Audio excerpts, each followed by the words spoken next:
Hi guys, welcome to my YouTube channel. और आज हम बात करेंगे मर्ज सॉर्ट के बारे में। Let's talk about the merge sort part. So merge sort is a recursive sorting technique. और एक बार एक छोटा सा एग्जांपल लेके समझते हैं कि मर्ज सॉर्ट होता कैसे है, क्या होता है, और हम फिर इसका कोड लिखेंगे। तो एक छोटा सा एग्जांपल लेते हैं। पहले एग्जांपल है, हमारे पास एक एरे है 10, 7, 1, 2, 3, 4 and 6, 5.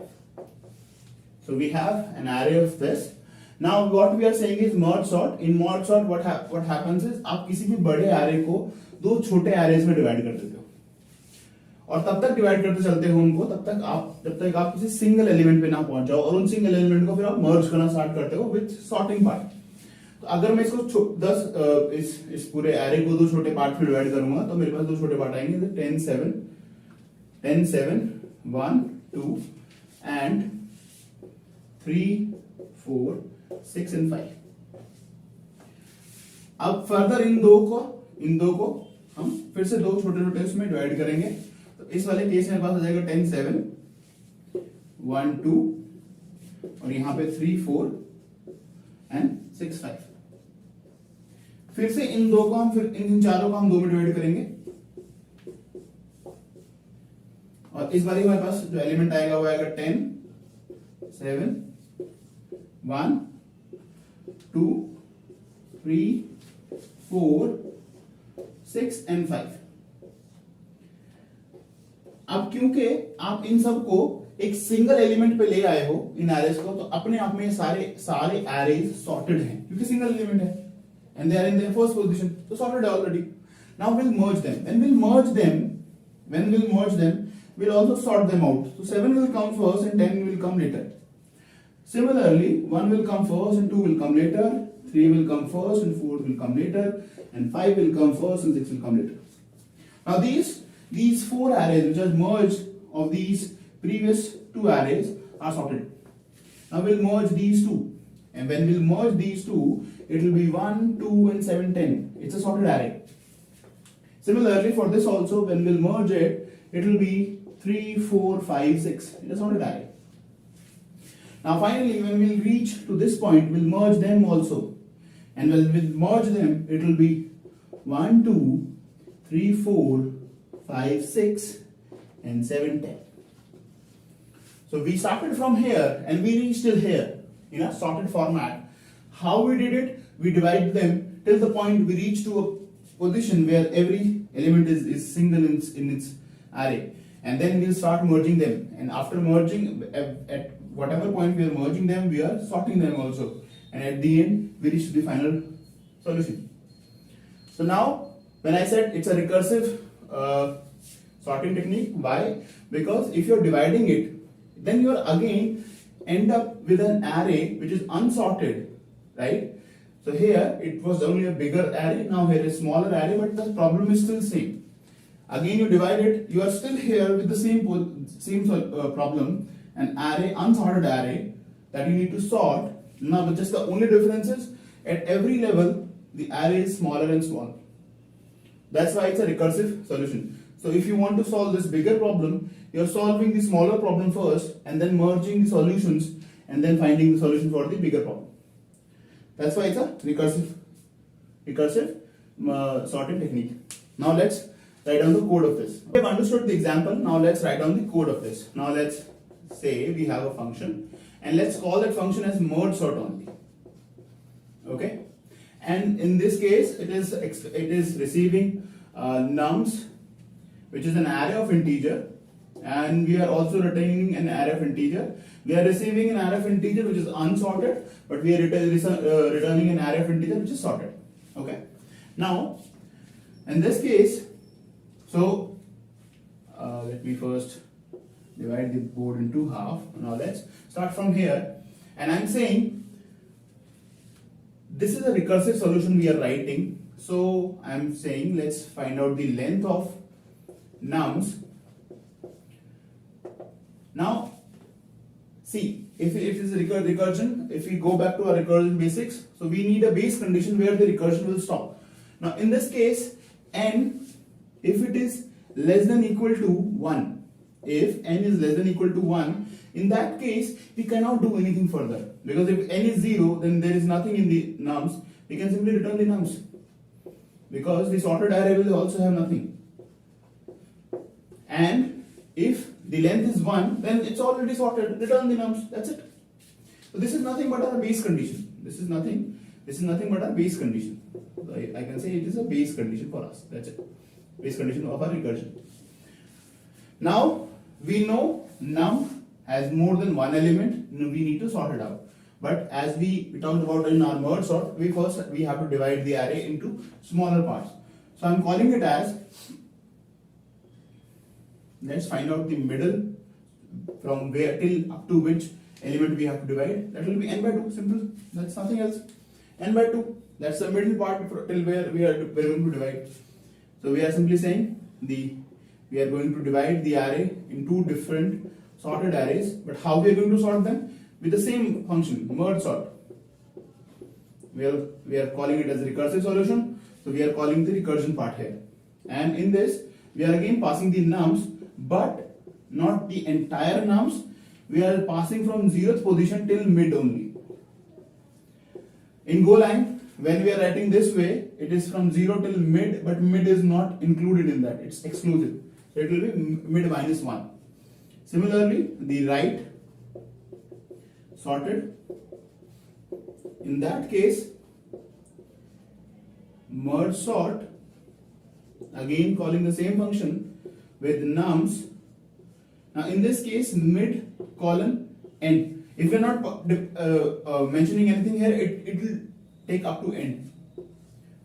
So we have divided the nums in two different left and right sorted.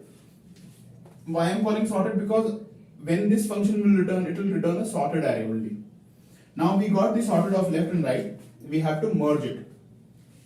Now we are going to write the logic for merge part. Merge part. So we are saying, I'm taking two variables here, I, comma j, and assigning them with zeros value only, 0 and 0. And I'm saying for, since I have already initialized the variables, I'm not writing anything in starting, but I am writing the condition here. If I is less than length of left sorted, so we are going to use the I to iterate over the elements of left and the j to iterate over the elements of right sorted. J is less than length of right sorted.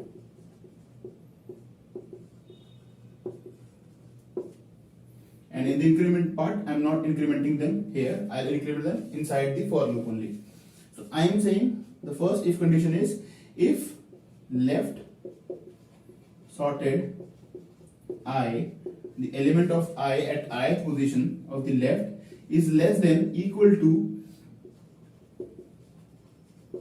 right sorted j. I am simply checking if the number in the left array is smaller or equal to the number in the right array. I am taking the left number first and then I will take the right number. I am simply saying, now let's take one more variable here and let's call it as sorted. This is the array that we are going to return. It's an array of integers and I am simply updating the sorted. I am saying sorted is equal to append sorted, comma, and here we are appending the left sorted I, because the left sorted ith position is smaller, so I am appending that number here. And since I have appended the ith position, I am incrementing the ith position by 1. Now there will be an else part also. In the else part, I know that if it is not less or equal, then it is greater. Then in that case, right will be appended. So I am simply saying sorted equal to append sorted, comma, right sorted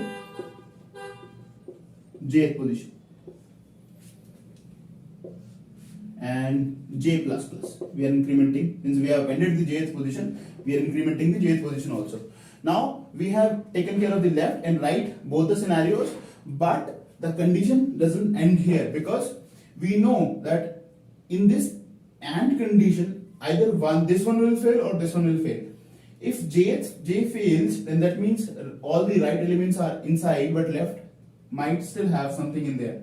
And if left, this condition falls out, then in that case there is a possibility the right still have some elements in there. तो हमें उस चीज का भी ध्यान रखना पड़ेगा और फिर हमें बचे हुए एलिमेंट्स को इंक्लूड करना पड़ेगा. तो उसके लिए हम एक कंडीशन और लगाएंगे यहाँ पे. वी आर गोइंग टू से if I is still less than length of left sorted, in that case whatever we have,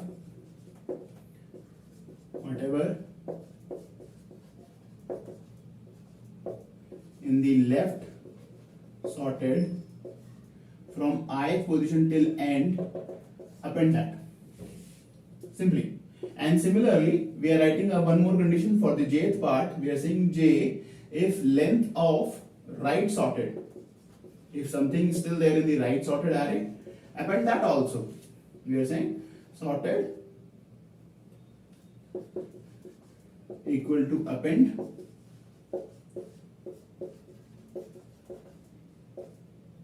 and in this case the right sorted elements will be appended from jth till end, and we have included the left and right elements which are left, and at the end we are simply returning the sorted part, the sorted array which contains all the elements in there.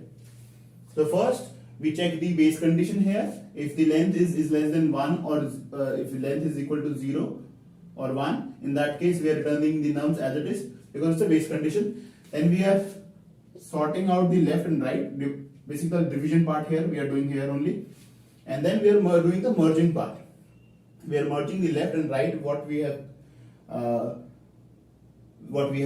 get till here. We are merging those, and at the end we have applied a fail-proof condition. I'll say that if something is still left in the left or right, उनको भी हमने merge कर दिया, and finally we have returned the sorted.